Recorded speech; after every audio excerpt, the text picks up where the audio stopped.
Good morning students. तो आज जो है हम डिस्कस करेंगे लिक्विड अमोनिया। लिक्विड अमोनिया को हम किसकी तरह यूज़ करते हैं? नॉन एक्वस सॉल्वेंट की तरह क्या करते हैं? यूज़ करते हैं। ठीक है, तो सबसे पहला हमारा टॉपिक आता है कि अगर हम कंपैरिजन करें लिक्विड अमोनिया और वाटर का तो क्या कंपैरिजन हमें देखने को मिलता है। तो सबसे पहले जब हम लिक्विड रेंज का, ठीक है, melting point and boiling point का कंपैरिजन करते हैं, किसका?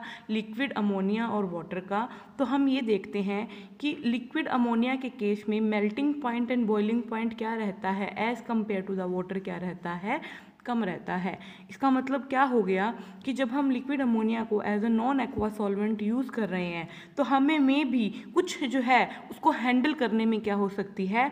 प्रॉब्लम हो सकती है। इसलिए जब हम लिक्विड अमोनिया का यूज़ करते हैं एज अ सॉल्वेंट तो हमें क्या है, कुछ प्रिकॉशंस क्या हैं, लेनी पड़ सकती हैं। ठीक है, सेकेंड, हाइड्रोजन बॉन्डिंग की बात की जाए तो वाटर की तरह लिक्विड अमोनिया में भी हमें क्या है, हाइड्रोजन बॉन्डिंग क्या है, देखने को मिलती है, क्योंकि जो इसके अंदर रहता है नाइट्रोजन रहता है, और नाइट्रोजन क्या है? इलेक्ट्रोनेगेटिव एटम है, और इलेक्ट्रोनेगेटिव एटम होने की वजह से हमें क्या है, अमोनिया के मॉलिक्यूल में भी क्या है, हाइड्रोजन बॉन्डिंग देखने को मिलती है। लेकिन वाटर की बात की जाए तो वाटर में है ऑक्सीजन। ठीक है, as compare to the nitrogen oxygen की जो इलेक्ट्रोनेगेटिव कैरेक्टर है वो ज़्यादा है, इसीलिए हाइड्रोजन बॉन्डिंग जो है हमें ज़्यादा किस केस में देखने को मिलती है? वाटर के केस में देखने को मिलती है as compare to the ammonia. ठीक है, इसी वजह से क्या है, जो freezing point and boiling point है अमोनिया का क्या रहता है? लेस रहता है। इसका मतलब अमोनिया क्या रहता है? लेस एसोसिएटेड रहता है देन वाटर। क्यों? क्योंकि है तो दोनों में ही हाइड्रोजन बॉन्डिंग, लेकिन ऑक्सीजन ज़्यादा इलेक्ट्रोनेगेटिव होने की वजह से क्या है, ज़्यादा क्या है, एसोसिएटेड मॉलिक्यूल की तरह बिहेव करता है, जिसकी वजह से ऑक्सीजन का melting point and boiling point भी क्या है, as compare to the ammonia क्या रहता है? हाई रहता है। ठीक है, थर्ड, डाइलेक्ट्रिक कांस्टेंट की बात की जाए तो डाइलेक्ट्रिक कांस्टेंट क्या रहता है 22 डिग्री सेल्सियस पे अमोनिया का, दैट इज -33.5 डिग्री सेल्सियस, जो क्या है as compare to the water क्या है, कम है। ठीक है, इसका मतलब क्या हो गया कि अमोनिया की क्या है, लेस टेंडेंसी है क्या करने की, आयनिक कंपाउंड्स को अपने अंदर डिसॉल्व करने की as compare to the water. ठीक है, दैट मीन्स क्या है, लिक्विड अमोनिया क्या है, पुअर सॉल्वेंट की तरह बिहेव करता है, किसके लिए? आयनिक सब्सटेंस के लिए। ठीक है, आगे बात समझ। जबकि क्या है, अमोनिया की जो विस्कोसिटी की बात की जाए, विस्कोसिटी क्या है, लोअर है वाटर से। ठीक है, इसीलिए क्या है, इसकी वजह से क्या है, कई बार क्या है, वो क्या है, वो इफेक्ट क्या है, ओवरकम कर जाता है डाइलेक्ट्रिक कांस्टेंट को, और जिसकी वजह से क्या है, कई कुछ केसेस में जो अमोनिया है वो क्या है, आयनिक सब्सटेंस को अपने अंदर क्या कर सकता है, डिसॉल्व कर सकता है। ठीक है, तो दो फैक्टर हो गए, डाइलेक्ट्रिक कांस्टेंट कम है लेकिन विस्कोसिटी क्या है, लोअर है, तो ये दोनों फैक्टर मिक्सअप करके क्या है, कहीं ना कहीं कुछ सम एक्सटेंट तक क्या है, अमोनिया जो है आयनिक कंपाउंड्स को अपने अंदर डिसॉल्व कर लेता है। सेल्फ आयनाइजेशन की बात की जाए, दोनों अमोनिया और वाटर दोनों सेल्फ आयनाइजेशन में जाते हैं। अमोनिया अमोनेटेड अनायन और अमोनेटेड कैटायन, अमोनेटेड कैटायन और अमोनेटेड अनायन बना लेता है। वाटर भी क्या है, दो पार्ट में क्या है, सेल्फ आयोनाइज होके एक कैटायनिक पार्ट और एक अनायनिक पार्ट में डिवाइड हो जाता है। लेकिन सेल्फ आयोनाइजेशन की जो पावर रहती है वो वाटर की ज़्यादा रहती है as compare to the ammonia. ठीक है, हो जाएगा ये। ठीक है, नेक्स्ट आता है हमारे पास कि अमोनिया क्यों है बेटर सॉल्वेंट देन वाटर से। इंपॉर्टेंट क्वेश्चन है ये। ठीक है, तो क्या है, पहला पॉइंट क्या है, पुअर कंडक्टर है इलेक्ट्रिसिटी का। सेकंड क्या है, स्पेसिफिक हीट क्या है, अमोनिया की ज़्यादा है वाटर से, जिसकी वजह से क्या है, ये बेटर सॉल्वेंट कुछ केसेस में एक्ट करता है as compare to the water. Less viscous है वाटर के। ठीक है, हाई क्रिटिकल टेम्परेचर प्रेशर है और लेस एसोसिएटेड है वाटर से, इसलिए क्या है, ऑर्गेनिक कंपाउंड्स को डिसॉल्व करने में क्या है, ये इजीली हेल्प करता है। ठीक है, हो जाएगा। लाइक अमोनिया क्या है, लिक्विड अमोनिया क्या है, strong reducing metal ammonia solution भी फॉर्म करता है एल्कली मेटल में। ये सबसे इंपॉर्टेंट प्रॉपर्टी है अमोनिया की कि अमोनिया क्या करता है, एल्कली मेटल को अपने अंदर डिसॉल्व कर लेता है, और डिसॉल्व करने के बाद जो सोल्यूशन बनता है हमारे पास, वो सोल्यूशन क्या रहता है, कलर्ड रहता है, और वो सोल्यूशन इलेक्ट्रिसिटी को क्या करता है, कंडक्ट करता है, जिसको आगे हम पढ़ेंगे। ठीक है, नेक्स्ट आता है हमारे पास रिएक्शंस ऑफ लिक्विड अमोनिया। तो सबसे पहली रिएक्शन है एसिड बेस रिएक्शन। ठीक है, अब कौन सा सब्सटेंस, जब हम लिक्विड अमोनिया में किसी भी सोल्यूट को जब डिसॉल्व करते हैं तो वो सोल्यूट एसिड की तरह बिहेव करेगा या बेस की तरह बिहेव करेगा, ये किसके ऊपर डिपेंड करेगा, according to solvent system concept. वो सब्सटेंस जो क्या दे देगा, वो अमोनिया के अंदर जाके अमोनिया की क्या दे देगा, कैटायन की करैक्टरिस्टिक दे देगा, वो एसिड की तरह बिहेव करता है। और अमोनिया की आनायन की करैक्टरिस्टिक दे देगा, वो किसकी तरह बिहेव करता है, बेस की तरह। फॉर एग्जांपल जब NH4Cl को हमने अमोनिया में डाला तो इसने क्या दे दिया, NH4 पॉजिटिव दे दिया। और NH4 पॉजिटिव क्या है, कैटायन करैक्टरिस्टिक है किसकी, लिक्विड अमोनिया की, जिसकी वजह से NH4Cl with in liquid ammonia किसकी तरह बिहेव करता है, एसिड की तरह बिहेव करता है।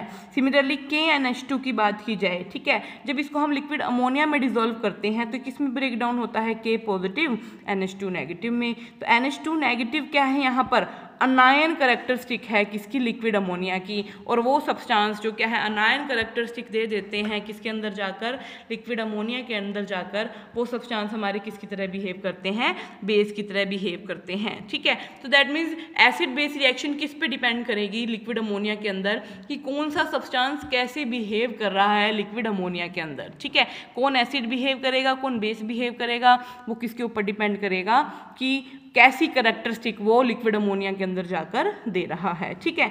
नेक्स्ट बात करते हैं प्रोटोलाइसिस क्या होता है। कहता है कि कुछ कंपाउंड्स लाइक यूरिया, एसिटामाइड, ये क्या है, ईजिली क्या है, वाटर में जब हम इनको डिसॉल्व करते हैं तो ईजिली ये प्रोटॉन नहीं दे पाते। लेकिन अगर इन्हीं सब्सटेंस को हम किसके अंदर डिसॉल्व कर दें, लिक्विड अमोनिया के अंदर डिसॉल्व कर दें, तो ये क्या है, ईजिली अपना एक proton that means H positive ion क्या कर देते हैं, लूज कर देते हैं, जिसकी वजह से किसकी तरह भी, और ऐसी रिएक्शंस को हम क्या बोलते हैं, प्रोटोलाइसिस रिएक्शंस बोलते हैं। फॉर एग्जाम्पल देखिए, यूरिया लिया, यूरिया को जैसे ही हमने अमोनिया में डाला तो यहाँ से इस वाले पार्ट ने नाइट्रोजन के एक हाइड्रोजन क्या कर दिया, लूज कर दिया, और क्या बना दिया, NH4 पॉजिटिव बना दिया। दैट मीन्स क्या है, यूरिया जो वाटर में इजीली से प्रोटॉन डोनेट नहीं कर रहा था, वो क्या है, किसकी तरह, लिक्विड अमोनिया में उसने क्या कर दिया, इजीली से प्रोटॉन डोनेट कर दिया। और आपको अच्छे से पता है अब इसने कौन सी करैक्टरिस्टिक दी है, NH4 पॉजिटिव दी है। और वो सब्सटेंस जो लिक्विड अमोनिया की कैटायन करैक्टरिस्टिक देते हैं वो किसकी तरह बिहेव करते हैं, एसिड की तरह। सिमिलरली एसिटामाइड में देखिए, एक हाइड्रोजन इजीली से लूज हो गया और कैटायन करैक्टरिस्टिक दे दी एसिड, ठीक है। सल्फामाइड में देखिए, एक आयन जो है इजीली लूज हो गया और क्या दे दी, उसकी कैटायन करैक्टरिस्टिक दे दी, ठीक है। तो ये 3 रिएक्शंस आप जो है देख लीजिएगा। नेक्स्ट बात करते हैं एसिड बेस न्यूट्रलाइजेशन की, ठीक है। एसिड बेस न्यूट्रलाइजेशन की जब हम बात करते हैं, कि हमें पता है कि जब हम वाटर की बात करते हैं तो उसके अंदर एसिड बेस न्यूट्रलाइजेशन कैसे होता है। जैसे HCl और जब मैं NaOH को आपस में मिक्स करती हूँ तो इनका न्यूट्रलाइज होकर सॉल्ट फॉर्मेशन क्या बनती है, NaCl। और साथ में क्या है, जो H3O पॉजिटिव आयन है और OH नेगेटिव आयन है वो आपस में मिलकर वापस क्या बना लेते हैं, वाटर बना लेते हैं, जो क्या होता है, अनआयोनाइज फॉर्म में होता है। तो इस तरह की आपको कुछ रिएक्शन देखने को मिलती है, ठीक है। सिमिलर वे में क्या है, जो न्यूट्रलाइजेशन एसिड बेस का अगर जब हम लिक्विड अमोनिया में करते हैं तो वहां पर भी जो हमारा NH4 पॉजिटिव है, अमोनियम कैटायन है, और जो हमारा अमाइड आयन है वो आपस में मिलके वापस क्या बना लेते हैं, अमोनिया की फॉर्मेशन कर लेते हैं, जिससे क्या है, जो न्यूट्रलाइजेशन रिएक्शन अक्कर होती है। जैसे यहाँ देखिए, NH4Cl की NH2 आपस में रिएक्ट किया, क्या बना लिया, KCl, और वापस क्या बन गया, 2NH3। NH4 पॉजिटिव और NH2 नेगेटिव ने आपस में कंबाइन किया और वापस क्या है, अनआयोनाइज्ड क्या बना लिया, अमोनिया बना लिया। तो एक किसका एग्जाम्पल है, किसका, एसिड बेस न्यूट्रलाइजेशन का क्या है, एग्जाम्पल है, ठीक है। सिमिलरली क्या है, कुछ जो हमारे सब्सटेंस रहते हैं, कुछ ऐसे सब्सटेंस होते हैं ना कि जो वाटर में एसिड की तरह भी बिहेव कर सकते हैं, बेस की तरह भी बिहेव कर सकते हैं। सिमिलरली अमोनिया में भी कुछ ऐसे सब्सटेंस होते हैं जो एसिड की तरह भी बिहेव करते हैं और बेस की तरह भी बिहेव करते हैं। जैसे जिंक अमाइड हो गया, ठीक है। जिंक अमाइड जो है लिक्विड अमोनिया में जो है एसिड की तरह भी बिहेव करता है और बेस की तरह भी बिहेव करता है। किसकी तरह, सिमिलर टू जिंक हाइड्रोक्साइड, जो वाटर में क्या है, एसिड की तरह भी बिहेव करता है और बेस की तरह भी क्या करता है, बिहेव करता है। जैसे वहाँ देखिए, यहाँ पर जो जिंक अमाइड हमारा है वो किसकी तरह बिहेव कर रहा है, यहाँ पर अब एसिड की तरह बिहेव कर रहा है, ठीक है। नेक्स्ट बात करते हैं रिएक्शन ऑफ अमोनो एसिड। अमोनो एसिड क्या होते हैं, अमोनो एसिड वो सब्सटेंस होते हैं जो क्या दे देते हैं, NH4 पॉजिटिव आयन क्या करते हैं, फर्निश करते हैं। फर्निश मतलब रिलीज करते हैं, उनको हम क्या बोलते हैं, अमोनो एसिड। लाइक NH4Cl, जब ये ब्रेक डाउन होगा तो ये क्या देगा, NH4 positive plus Cl negative. That means ये क्या है, हमारा अमोनो एसिड है, ठीक है। अमोनो एसिड में सबसे पहली रिएक्शन हमें सोडियम मेटल के साथ करनी है।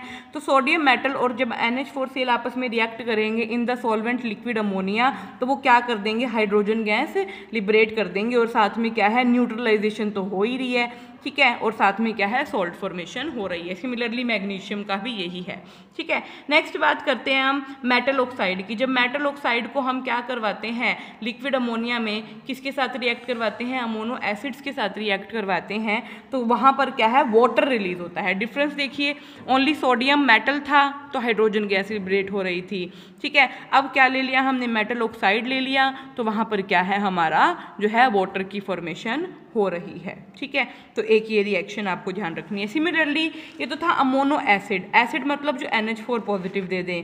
अमोनो बेस क्या होते हैं, जो क्या दे दें, जो NH2 नेगेटिव अमाइड आयन जो दे दें, उनको हम क्या बोलते हैं, अमोनो बेस, लाइक KNH2।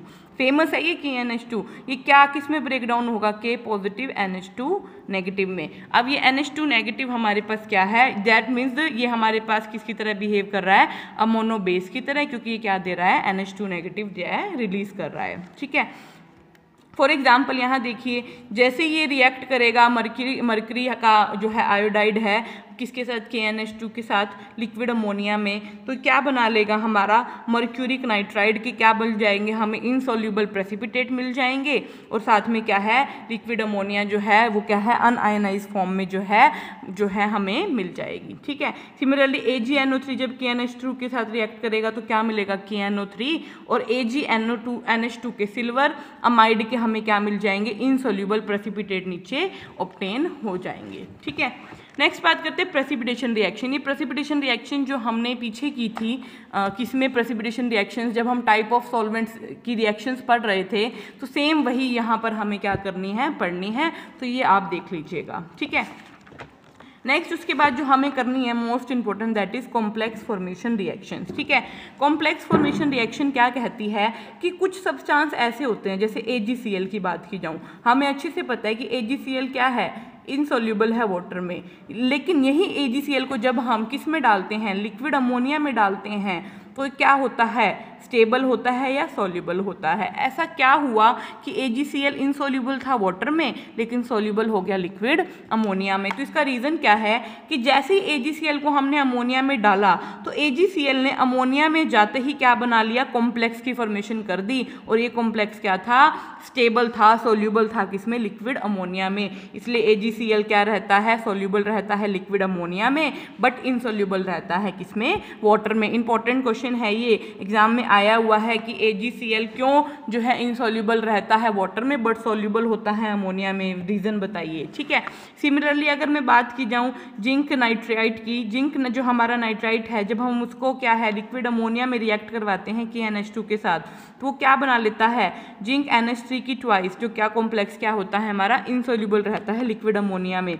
लेकिन यही मैं किसकी बात करूं, अगर जिंक NH2 ट्वाइस की बात करूं, तो वो क्या कर लेता है, लिक्विड अमोनिया में जाकर KNH2 के साथ कॉम्प्लेक्स बना लेता है, और वो कॉम्प्लेक्स क्या रहता है, सॉल्यूबल रहता है, ठीक है, हो जाएगा। सिमिलरली जिंक नाइट्राइट का NaOH में वाटर में कंपाउंड इनसॉल्यूबल रहता है, लेकिन यही अगर हम क्या करें, किसके साथ करवाएं, यहाँ लिक्विड अमोनिया आएगा, लिक्विड अमोनिया के साथ रिएक्ट करवाएं तो कॉम्प्लेक्स फॉर्मेशन की वजह से वो कंपाउंड क्या हो जाता है, सॉल्यूबल हो जाता है, ठीक है, हो जाएगा।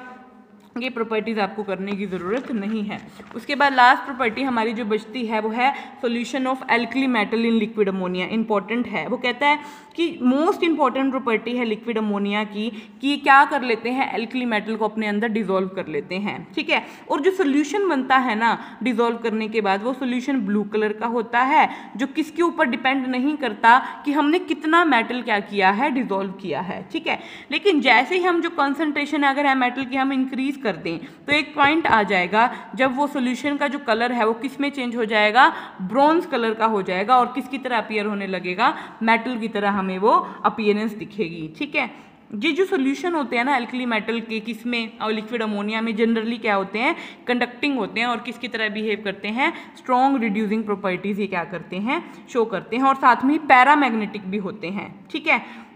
क्यों होते हैं, देखिए जैसे हम जो सोडियम है, कोई भी मेटल है, उसको हम डालेंगे लिक्विड अमोनिया में, तो किस में ब्रेक हो जाएगा, Na पॉजिटिव एक इलेक्ट्रॉन क्या कर देगा, गिव आउट कर देगा। अब इसके जो दो पार्ट हैं, Na पॉजिटिव क्या है, अमोनिया के साथ रिएक्ट करेगा और क्या बना लेगा, एक कॉम्प्लेक्स बना लेगा जिसको हम क्या बोलते हैं, अमोनेटेड कैटायन बोलते हैं। और जो इलेक्ट्रॉन है वो भी क्या है, अमोनिया के साथ रिएक्ट कर लेगा और क्या बना लेगा, एक कॉम्प्लेक्स बना लेगा, अमोनेटेड इलेक्ट्रॉन। अब ये जो कॉम्प्लेक्स है अमोनेटेड इलेक्ट्रॉन, यही रिस्पॉन्सिबल होता है किसके लिए, ब्लू कलर के सॉल्यूशन के लिए, किसके, लिक्विड अमोनिया के, किसमें, जब हम उसको क्या करते हैं, मेटल को लिक्विड अमोनिया में डिसॉल्व करते हैं। अब हमने कहा सॉल्यूशन पैरामैग्नेटिक होता है। पैरामैग्नेटिक क्यों होता है, due to the presence of unpaired electron. Solution conducting क्यों होता है, क्योंकि इसके पास क्या रहता है, अनपेयर्ड इलेक्ट्रॉन रहता है, जिसकी वजह से हमारा जो सॉल्यूशन है वो क्या रहता है, कंडक्टिंग रहता है।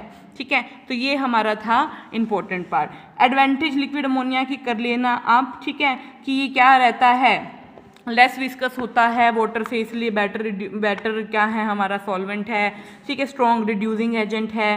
ठीक है, डिसएडवांटेज में क्या आ जाएगा, इसकी लिक्विड रेंज कम है, तो हमें मे बी हैंडलिंग प्रॉब्लम जो है फेस करनी पड़ सकती है। ठीक है, स्पेशल टेक्निक चाहिए इसको हैंडल करने के लिए, और ये क्या रहता है, जनरली हाइग्रोस्कोपिक रहता है, इसलिए हमें क्या है, जो है रिएक्शंस को हमें सील्ड ट्यूब में क्या करना पड़ता है, कैरी आउट करना पड़ता है। ठीक है, तो हो जाएगा लिक्विड अमोनिया।